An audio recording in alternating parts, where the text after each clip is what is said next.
Bismillahirrahmanirrahim. Assalamualaikum warahmatullahi wabarakatuh. Alhamdulillahilladzi arsala rasulahu bil huda wa dinil haq liyuzhirahu ala dini kulli wa kafa billahi shahida. Asyhadu an la ilaha illallah wa la syarika lah. Asyhadu anna Muhammadan abduhu wa rasuluh.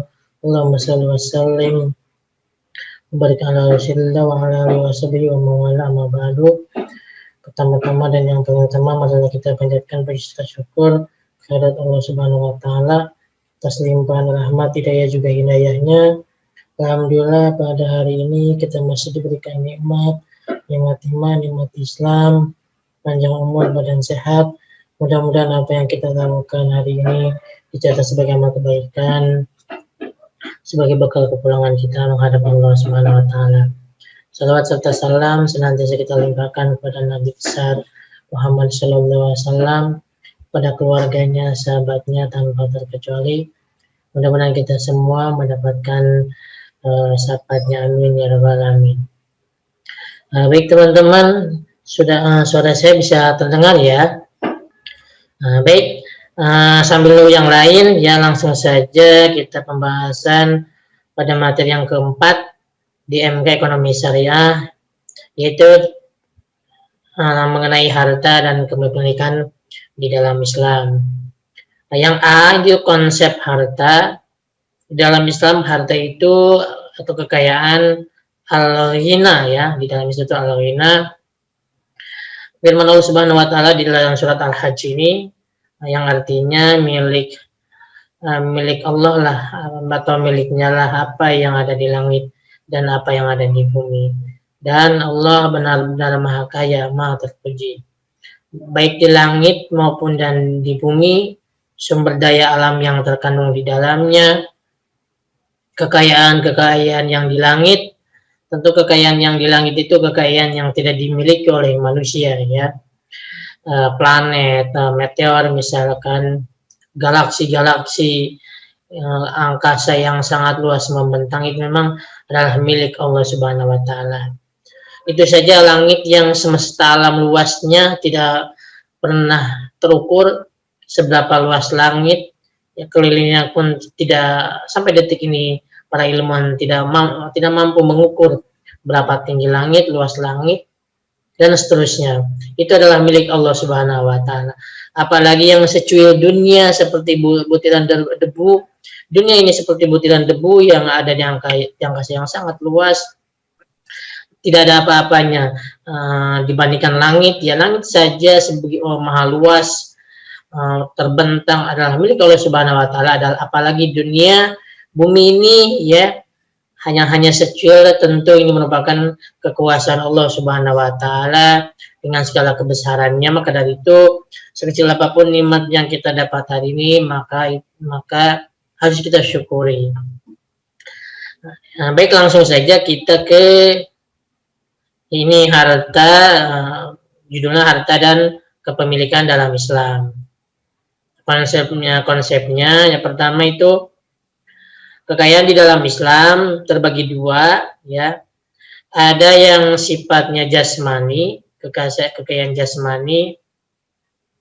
Kekayaan jasmani itu ada wujudnya, bisa dilihat, ada bentuknya ya, mempunyai ukuran, dan juga sudah bisa dilihat, misalkan saja jasmani, kan kebutuhan saja, ada kebutuhan rohani, ada kebutuhan jasmani.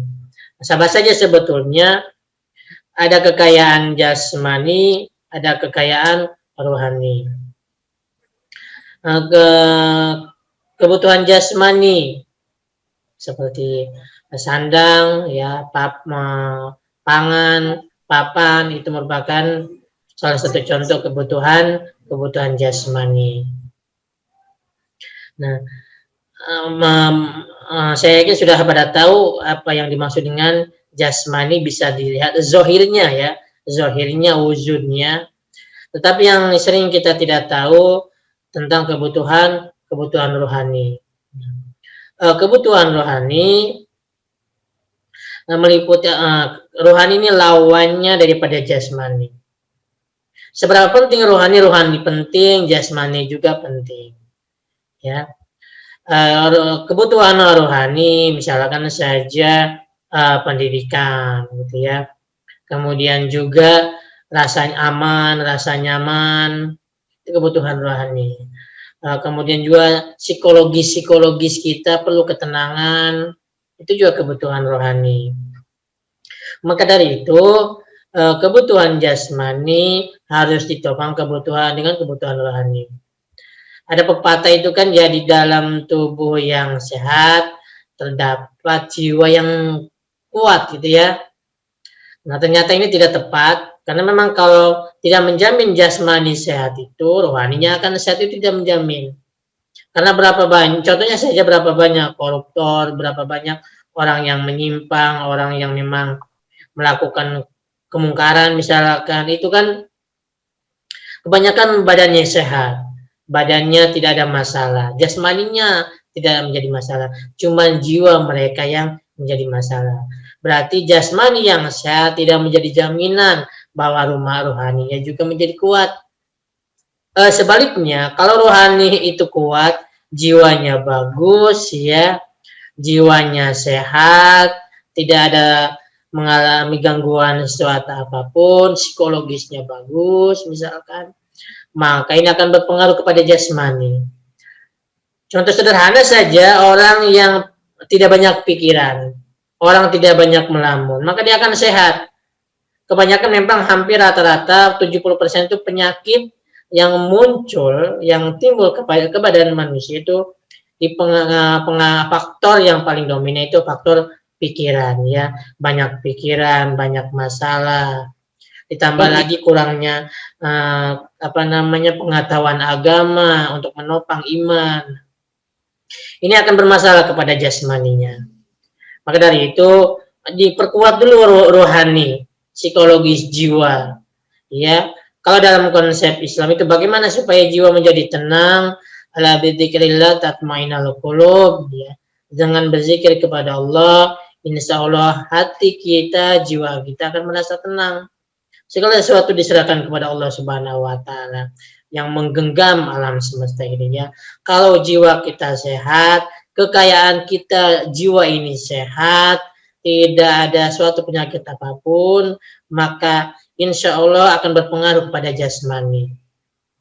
Walaupun jasmani kita misalkan badan kita standar, ya, tidak gemuk, tidak kurus, atau mungkin kurus karena mungkin kekurangan nutrisi, asal nutrisi asupan untuk rohani itu cukup, pikirannya tenang, jiwanya tenang, ya, tidak emosional, tidak temperamen, ini insya Allah jasmani juga akan sehat.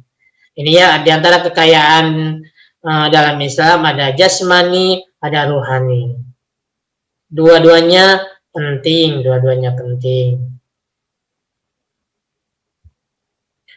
Nah, berikutnya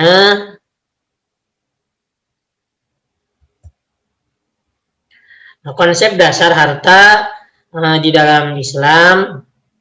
Yang pertama itu harta adalah titipan, bukan hak milik.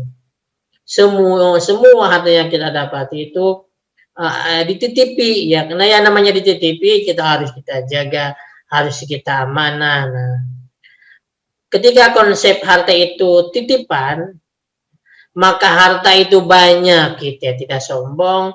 Ketika harta satu persatu pergi meninggalkan kita, maka kita tidak menjadi sedih, ya. Kenapa? Karena memang harta itu titipan. Kalau konsep harta adalah titipan, bukan hak milik, itu seperti prinsip hidup tukang parkir, ya. Tukang parkir itu seberapa banyak mobil yang parkir misalkan, dari merek yang standar sampai merek yang termewah, berjejer parkir, ya, di tempat parkir, dia tidak sombong. Tukang parkir itu tidak sombong. Kenapa? Karena dia merasa dititipi, bukan milik dia.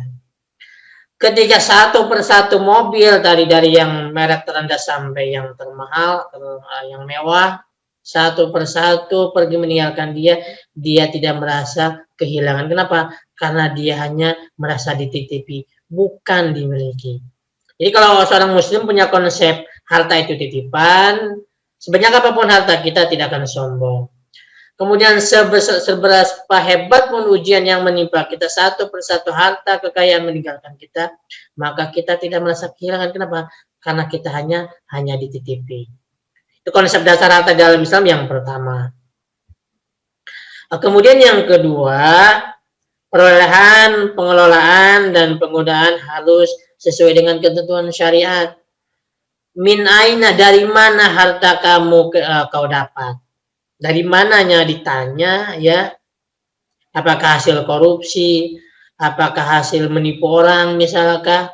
Apakah ada unsur ribanya di situ? Gorornya di situ? Apa ada unsur perjudiannya harta yang kita dapat? Itu ditanya min aina, dari mananya. Kemudian mengelolanya. Bisa saja kita dapat gaji dari cara yang halal, kemudian disimpan misalkan ya di perusahaan perjudian atau di saham perjudian, atau disimpan di bank-bank konvensional yang ada unsur ribanya, atau kita simpan di lembaga-lembaga yang ribawi. Nah, kalau seperti ini perolehannya halal tapi pengelolaannya yang tidak halal. Dari gaji halal insya Allah ya, tapi pengelolaannya misalkan kita simpan, kita depositikan ke bank ribawi misalkan atau kepada lembaga keuangan ribawi, ini akan menjadi pengelolaan yang tidak dihargai. Kemudian kalaupun tidak dikelola, penggunaannya dapat gaji halal misalkan ya, digunakannya apakah digunakan untuk selingkuh misalkan, digunakan untuk membeli narkoba misalkan, membantu kezoliman orang lain. Nah, ini juga sama. Jadi dapatnya halal, pengelolaannya halal, penggunaannya juga harus halal sesuai dengan ketentuan syariat. Yang ketiga, konsep dasar harta di dalam Islam, menatanya dan merencanakan keuangan itu tidak hanya sebatas untuk prioritas dunia, tapi juga harta itu untuk prioritas akhirat. Jadi kita niatkan uang yang kita belanjakan itu niatkan untuk akhirat. Misalkan uang yang saya dapat gaji inilah mau saya bayarkan untuk kuliah misalnya. Karena kuliah itu kewajiban kita menuntut ilmu. Karena menuntut ilmu itu adalah kewajiban bagi setiap muslim, terutama ilmu agama,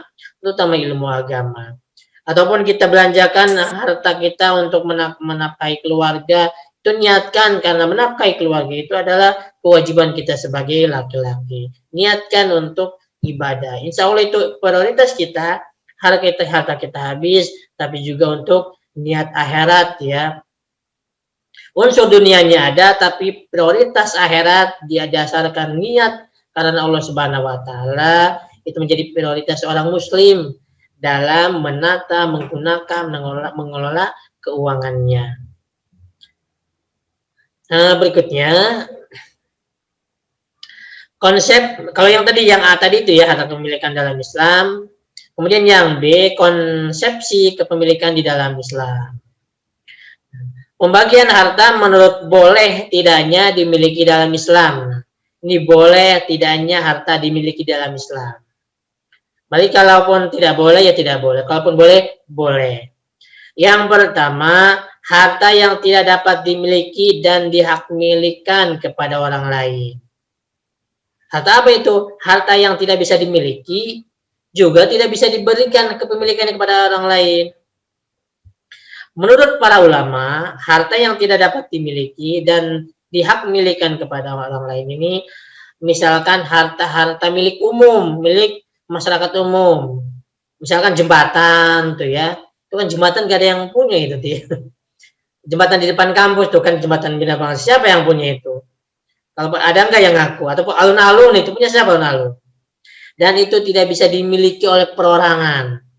Maksud di sini harta yang tidak bisa dimiliki oleh perorangan. Memang itu dikelola oleh Pemda daerah, tapi tidak bisa dimiliki oleh perorangan. Sampai saat ini saya belum pernah ada berita mendengar si A memiliki jembatan, 5 jembatan, belum pernah saya dengar. Atau si B belum pernah memiliki rel kereta gitu ya, 5 rel, saya belum pernah dengar. Atau si B belum pernah memiliki terowongan gitu ya. Karena harta-harta milik umum itu sifatnya tidak bisa dimiliki dan tidak bisa dipindah hak milikan kepada orang lain. Termasuk harta-harta yang milik umum, alun-alun misalkan tadi, jembatan misalkan, ya dijadikan hak milik pribadi. Ataupun danau mungkin ya, danau mungkin, laut juga belum ada yang punya tuh. Laut Pantai Gope gitu ya, di Karanghantu itu punya siapa itu? Jadi harta-harta yang milik umum tidak bisa dimiliki dan tidak bisa dan dihak milikan kepada orang lain.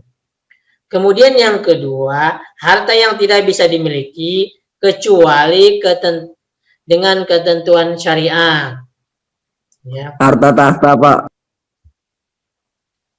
Nah, yang pertama, harta yang tidak bisa dimiliki ya kecuali dengan ketentuan syariat. Ya, ada pengecualian ini. Kecuali syarat-syarat syariat itu memenuhi syarat, itu boleh dimiliki. Misalkan ini harta wasiat ya. Orang tua kita berwasiat si A sekian persen, si B sekian persen, itu kemudian si C sekian persen berdasarkan ketentuan syariat. Nah, jadi tidak bisa sembarangan orang memiliki ini karena harus berdasarkan aturan agama, waris terutama ya, waris. Kemudian yang ketiga, harta yang dapat dimiliki dan dihak milikan kepada orang lain ya. Ini harta secara umum. Mungkin harta kekayaan kita, misalkan dijual belikan, itu bisa dimiliki dan dihak milikan kepada orang lain. Siapa yang tadi? Harta tahta wanita ya. Harta tahta wanita. Itu adalah ujian dunia. Mana yang paling berbahaya dari harta tahta wanita? Mana yang paling berbahaya? Yang bisa menjerumuskan manusia ke dalam neraka jahanam? Apakah harta? Wanita, Pak. Apakah wanita. tahta? Apakah wanita? Wanita.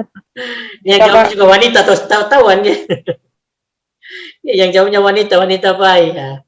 Memang di dalam Al-Quran itu ujian laki-laki yang pertama itu juyina linnasi hubus syahawati minan nisa, kata Allah Subhanahu wa taala itu.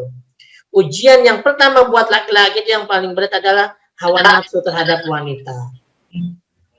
Siapapun laki-lakinya, sesoleh apapun laki-lakinya, sepanjang apapun jenggotnya misalkan dia akan tersungkur di depan wanita itu.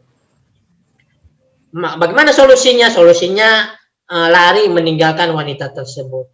Kalau meladeni wanita, laki-laki itu tidak akan mampu. Sehebat apapun iman laki-laki tidak akan mampu menghadapi wanita ya. Bayangkan Nabi Yusuf saja, seorang nabi, dia diperintahkan untuk meninggalkan godaan dari Siti Zulaikha. Itu seorang nabi. Karena memang kata Allah itu kan, inna khalaqnal insana dha'ifa. Sesungguhnya laki-laki manusia itu diciptakan dalam keadaan lemah. Menurut para ulama, termasuk laki-laki itu lemah di hadapan wanita. Baik, melanjutkan yang berikutnya. 4 cara kepemilikan harta yang disyariatkan Islam. Yang pertama, melalui penguasaan terhadap harta yang belum dimiliki seseorang atau badan hukum. Ini melalui penguasaan terhadap harta yang belum dimiliki seseorang atau badan hukum. Misalkan contohnya pasir tuh ya, pasir. Pasir ketika ada di dalam sungai kan tidak ada yang punya itu kan ya. Pasir di dalam sungai, batu yang ada di sungai itu kan itu belum punya siapa itu, belum ada yang punya. Baik secara individu atau perorangan maupun secara berbadan hukum. Ya. Itu belum ada yang punya itu tuh. Ketika diangkat ke darat, misalkan pasir diangkat ke darat, ke tepi, milik siapa pasir itu? Menjadi pemilik hak milik yang mengelolanya. Misalkan penambang pasir, yang milik penambang pasir ya. Karena memang pasir di dalam sungai itu kan tidak ada yang memiliki, baik perorangan maupun berbadan hukum. Nah, ketika sampai di tepian, siap dijual ya, setelah disortir misalkan, dipisah antara batu dengan pasir. Nah, itu menjadi hak milik individu bagi yang mengangkat pasir itu, yang mengelola pasir itu, atau menjadi satu lembaga atau satu CV yang mengelola pasir tadi, ketika pasir sudah diangkat ke tepian sungai. Jadi tentunya ya, jadi bisa melalui penguasaan terhadap harta yang belum dimiliki seseorang atau badan hukum. Kemudian yang kedua, melalui transaksi yang dilakukan dengan pihak lain, ini perniagaan kalau ini. Nah, dengan jual beli. Jual beli juga ada syaratnya. Yang pertama, ada penjual, ada pembeli. Ada barang yang dimiliki oleh penjual. Ada ijab, ada kabul, ya, ada ya. Seperti itu. Salah satu syaratnya tidak terpenuhi maka batal, tidak sah jual belinya. Misalkan menjual barang tapi tidak punya barangnya, belum dia beli, udah ditawarkan kepada orang lain. Ini di dalam konsep Islam, ini perniagaan yang tidak diperkenankan. Kebanyakan online kan begitu ya, online dropship itu kan, nawarin barang tapi dia tidak memiliki barang. Tapi tergantung status dia tuh apa sebagai penjual, apa sebagai wakalah, sebagai wakil dari penjual yang pertama. Kalau dia sebagai penjual maka dia tidak sah jual. Kenapa? Karena dia belum punya barang yang dimiliki. Tapi kalau dia sebagai mewakili penjual, gitu ya, mewakili distributor, tapi dia tidak boleh mengambil keuntungan. Itu kan ada komisi dari distributor. Itu bedanya ya. Jadi kalaupun dia sebagai penjual, dia harus memiliki barang terlebih dahulu. Itu syarat jual beli di dalam Islam. Kemudian juga sama-sama sadar ya, baik penjual maupun pembeli. Artinya tidak sah jual beli ketika penjualnya tidak berakal. Misalkan beli barang yang dari orang yang mabok, misalnya, itu tidak sah jual belinya. Atau menjual barang yang kepada orang yang mabok gitu ya, artinya yang tidak akalnya terganggu pada orang gila gitu ya, itu tidak sah jual belinya. Harus berakal karena memang syariat itu berlaku bagi orang-orang yang berakal. Kemudian pemilikan harta yang disyariatkan Islam yang ketiga melalui peninggalan seseorang. Ini bisa warisan ya, warisan hibah dan seterusnya. Yang keempat, diperoleh berdasarkan hasil yang selama ini dimiliki. Misalkan kita punya kebun, kemudian kita bercocok tanam, hasilnya itu dibagikan, itu tergolong kepada diperoleh berdasarkan hasil yang selama ini dimiliki.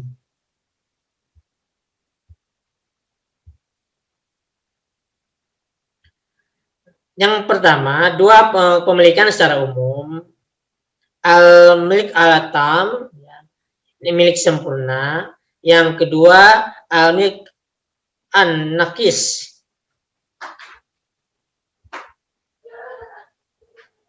atau milik yang tidak sempurna. Apa maksudnya ini? Sebagian orang ada yang memiliki harta tapi dia tidak menikmati. Itu yang disebut dengan al-milik an-nakis, memiliki harta tapi tidak secara sempurna memilikinya.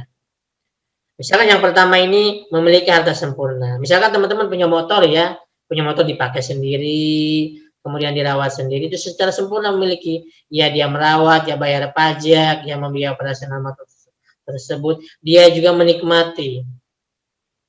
Kemudian berikutnya yang memiliki tidak sempurna itu punya harta tapi nilai kepuasan harta itu dimanfaatkan orang lain. Misalkan kita punya rumah disewakan atau punya kendaraan disewakan. Kita yang memiliki memang, tapi orang lain juga ikut menikmati harta yang kita punya. Itu diantaranya ya. Nah, sewa menyewa juga memang ini harus memenuhi syarat di dalam Islam. Dan ketentuan harta yang dimiliki, apa syaratnya? Yang tadi yang sudah saya jelaskan tadi ya, dari mananya ditanya, pengelolaannya juga, penggunaannya juga, itu ditanya. Dan harus berdasarkan ketentuan syariat Islam.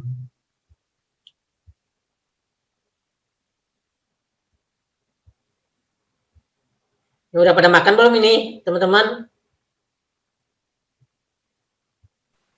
Udah, Pak. Alhamdulillah, Pak. Sudah, Pak. Belum sholat dulu. Jangan sampai kuliah ini melalaikan kita dalam mengingat Allah. Sholat dulu, makan dulu ya.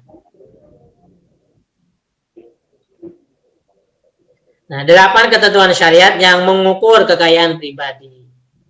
Nah, ada 8 ketentuan syariat yang mengukur kekayaan pribadi. Yang pertama itu pemanfaatan kekayaan. Ingat, harta kita harus banyak manfaat buat orang lain, bukan mengganggu orang lain, bukan membuat kegaduhan orang lain. Jadi harus mengandung unsur-unsur manfaat. Misalkan punya motor buat ngantar orang tua, kan banyak manfaatnya. Punya memiliki kendaraan buat menuntut ilmu kuliah, misalkan, itu banyak manfaatnya. Dan yang kedua, ya, ketentuan syariat yang mengukur kekayaan pribadi itu pembayaran zakat. Baik dia zakat fitrah maupun zakat mal. Baik dia zakat pertanian, perniagaan, atau profesi ya. Dan syarat harta yang terkena zakat itu syaratnya harus sudah mencapai haul dan sudah mencapai nisab. Ya, kalau haul itu 1 tahun, ya, nisab itu ada kadar ukurannya. Kalau emas itu kalau tidak salah itu 85 gram itu sudah terkena zakat ya. Tapi harus 1 tahun. Misalkan teman-teman punya gaji dikumpulkan dalam 1 tahun 50 juta ternyata ya. Dihitung dengan gram emas belum mencapai 70 gram misalkan, itu berarti belum terkena zakat. Zakat ini sangat kecil ya, persentasenya berbeda dengan pajak. Di dalam Islam tidak ada pajak, yang ada adalah zakat. Apa ada yang bilang kan ada jizyah. Jizyah itu upeti yang diambil oleh pemerintahan kaum muslimin, itu digunakan untuk operasional melindungi orang-orang non muslim. Jadi jizyah itu bukan pajak ya. Dan zakat ini digandeng dengan sholat ya. Siapa yang ya kan sering kita dengar ya, wa aqimus sholat wa atuz zakat gitu ya. Dirikan sholat dan bayar zakat. Siapa yang sholat tidak bayar zakat, maka tidak akan diterima sholatnya. Karena sholat ini ada ibadah dengan habum minan nas, dengan sesama manusia. Kalau sholat itu hubungan kita dengan Allah Subhanahu wa Ta'ala, kalau zakat ini hubungan kita dengan sesama manusia. Jadi kalau sholat tidak bayar zakat, tidak akan diterima zakatnya itu. Termasuk juga bayar zakat tapi tidak sholat, juga tidak akan diterima. Harus dua-duanya ini ya. Yang sholat hablum minallah, yang zakat hablum minan nas. Jadi dua-duanya harus baik. Yang ketiga, penggunaan harta secara berfaedah, banyak menimbulkan faedah bagi umat. Yang pernah saya jelaskan itu ya minggu kemarin, jangan mengganggu harta yang kita miliki.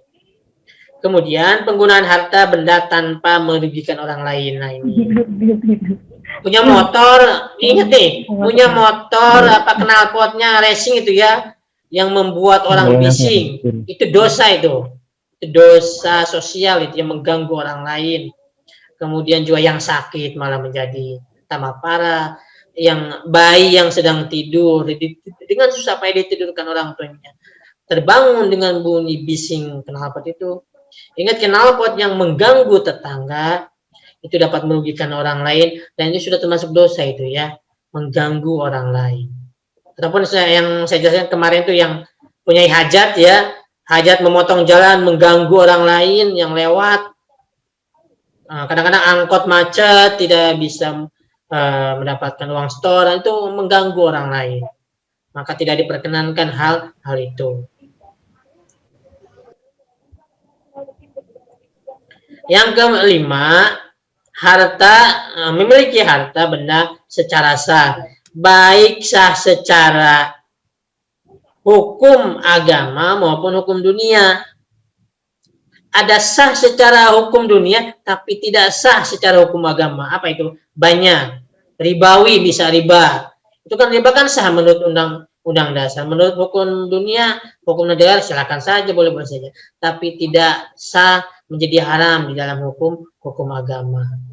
ataupun goror gitu ya, yang sifatnya ketidakpastian, misalkan asuransi misalkan yang tidak pasti, itu sah dalam hukum dunia, tapi tidak diridhoi di dalam hukum agama. Jadi harta itu harus sah dalam aturan agama, juga harus sah dalam aturan dunia. Itu yang aman dan nyaman, insya Allah banyak barokah. Kemudian penggunaan berimbang. Berimbang itu ada porsi untuk akhirat, ada porsi untuk dunia. Jangan sampai kita berimpak ke masjid ya, anak terlantar, kuliah nggak bayar-bayar, ini juga masalah ya. Menyumbang masjid, nyumbang yatim piatu, kuliah mah nggak bayar-bayar, ini juga menjadi masalah. Artinya harus seimbang. Nah, dunia harus kita tunaikan kewajibannya, akhirat juga harus menjadi prioritas penggunaannya. Kemudian yang ketujuh, pemanfaatan sesuai dengan hak. Yang mana menjadi hak anak yatim, misalnya kita tunaikan. Yang mana menjadi hak orang-orang yang pernah kita hutangi itu kan harus kita bayar. Hak mereka ya untuk menagih kepada kita. Kemudian kepentingan kehidupan, baik kehidupan di dunia maupun kehidupan di akhirat. Nah, ini 3 macam kepemilikan Islam ya. Menurut Syekh Taqiyuddin An-Nabhani, yang pertama itu kepemilikan individu, ya. Yang kedua kepemilikan umum. Kepemilikan umum itu ya siapa saja boleh memiliki, alun-alun misalkan ya, boleh kan di situ kan semuanya berbaur, kemudian menggunakan asal tidak melanggar aturan pemerintah, aturan dunia maupun aturan syariat. Kemudian yang ketiga kepemilikan negara yang memiliki. Maka dalam Indonesia itu kan harta bumi air yang terkandung di dalamnya itu dimiliki oleh negara dan dimanfaatkan untuk kemakmuran rakyat sebesar-besarnya. Ya.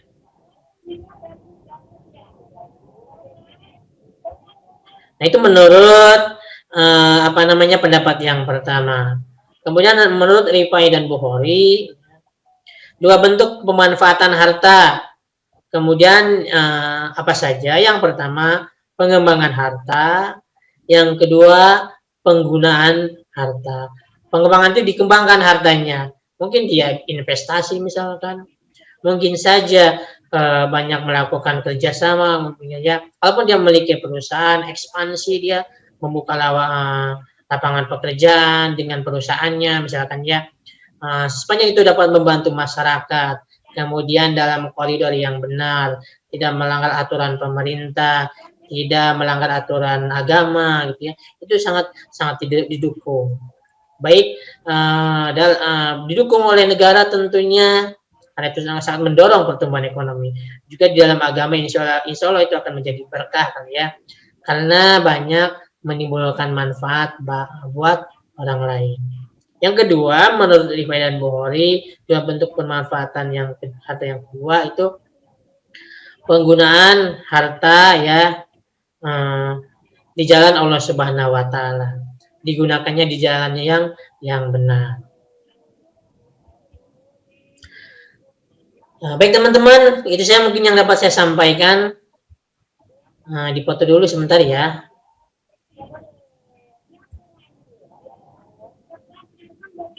Jadi sedikit sudah paham ya.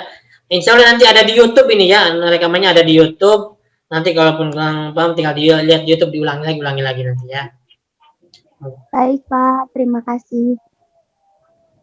Jangan lupa ada absen diisi ya. Ini pertemuan yang keempat. Pak, maaf, untuk materinya boleh dikirim nggak Pak? Boleh di-share nggak? Oh, materinya sudah ada di Google ini, kenapa? Oh. Baik Pak, terima kasih. Sama-sama. Ya tinggal di download ya. Kalau di web kepenuhan Bu ya. Baik, mohon dibuka itu kameranya, kita senyum yang manis ya. Nanti ini seluruh dunia yang lihat nanti. Dibuka kameranya ya. Tidak mesti mandi dulu ya.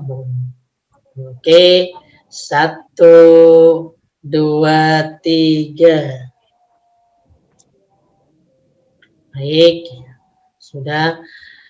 Terima kasih teman-teman ya. Sudah bisa hadir, jangan lupa absen yang keempat ya. Itu tadi saya tukar dengan Pak Haru karena Pak Haru ada kepentingan, kelasnya digabung saja. Bagi mereka yang tidak bisa masuk, kita diberikan uzur ya, mana banyak yang izin nggak apa-apa. Nanti materi tinggal di download di Google Classroom ataupun di YouTube juga nanti ini ada, insya Allah. Terima kasih teman-teman, ya itu saja mungkin yang dapat saya sampaikan. Kurang lebihnya mohon maaf ya. Subhanakallah bihamdik, asyhadu an la ilaha illa anta astaghfiruka wa atubu ilaik. Assalamualaikum warahmatullahi wabarakatuh. Waalaikumsalam warahmatullahi wabarakatuh. Ya, makasih ya. Sehat selalu, jangan lupa jaga kesehatan ya. Semoga Bapak. semua ya. Yang baru masuk itu kan ketinggalan 3 absen. Mau gantiinnya gimana? Makasih banyak. Oh gitu ya, itu gampang itu mah nanti kekurangnya bisa nanti ada tugas ya. Ada tugas ya. Insya Allah nilai mah kalau insya Allah bagus ya sepanjang dia menaati aturan ya. Kemudian juga ikut menyimak ya. Kemudian kalau absen nanti bisa ganti dengan bentuk yang ada tempat tugas ataupun yang lain ya.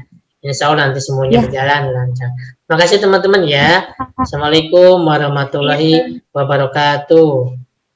Waalaikumsalam warahmatullahi wabarakatuh. Waalaikumsalam warahmatullahi wabarakatuh.